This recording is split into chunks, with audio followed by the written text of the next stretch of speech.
Православните христијани денеска го слават споменот и делото на Свети Климент Охридски чудотворец, патрон на Македонската православна црква и прв македонски архиепископ. Долго да се зборува и широко за Свети Климент, за неговото дело, за неговото учење, за неговите чуда кои ден денес се случуваат од неговите мошти на црквата во Плаошник.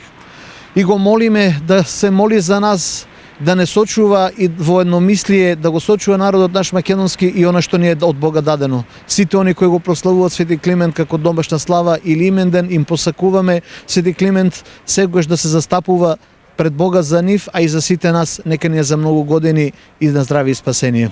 Православните христијани го одбележаа денешниот празник, посетувајќи ги храмовите посветени на Свети Климент Охридски, посакувајќи здравје, среќа и мир. Доваѓаме убаво ние да си запалиме светички за здравје, за среќа.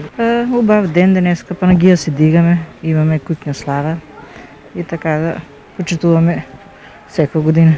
Помолам се за здравје, за децата, за мене. Убаво е да се почитуваат празниците и нашата христијанска вера. Освен со црквата, името и делото на Свети Климент се поврзува и со писменоста. Свети Климент е и првиот наш учител и книжевник, продолжувач на делото на браќата Кирил и Методи.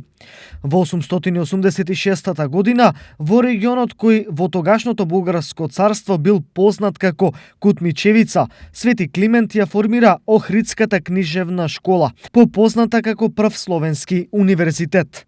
Од него излегле 3500 подготвени ученици кои ја ширеле писменоста меѓу словенското население.